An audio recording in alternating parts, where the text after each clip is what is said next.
Hello there, this is Jessica from A Cherry on Top Crafts, and today I will show you how to use the Dylusions Shimmer Spray. Every March cherry box will have one of these shimmer sprays, so make sure you're signed up for a subscription today. If you notice, I am shaking the shimmer sprays a lot.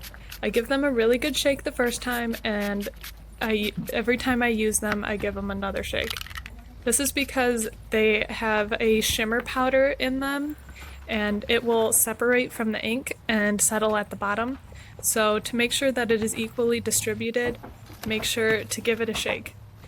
If you also notice, I'm always laying the sprays on their side when I'm not using them. This is because when they're set down standing up, the shimmer powder will settle on the bottom, and if you go to use it without shaking it, it will clog your nozzle. This is just an easy tip to help you get the most out of your shimmer spray. So as you are seeing, I'm using a stencil, spraying it, and then misting it with water, and then using the reverse side of the stencil. Then I dab off any excess with a paper towel.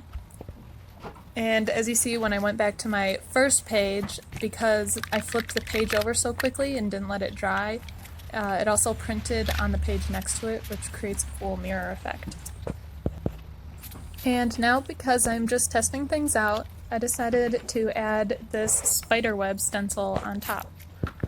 And then I'm also using the reverse side of the spiderweb, which I actually prefer because this could be used just as a little accent or a little bit of shimmer.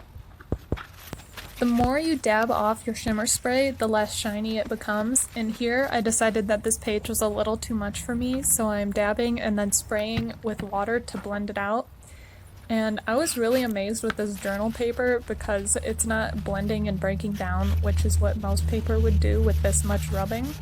And it is one of the Dylusions journal, which is made for mixed media.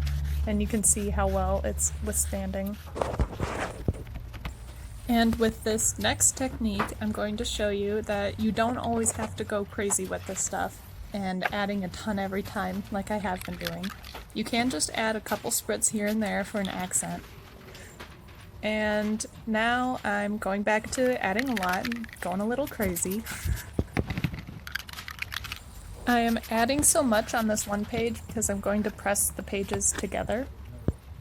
And when I pull them back apart, they make really cool designs and textures with the inks mixing together. This is one of my favorite techniques.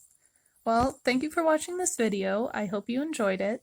I would love to see what you create using these sprays, so tag us on social media and use the hashtag #TheCherryBox. Thanks! See you next time!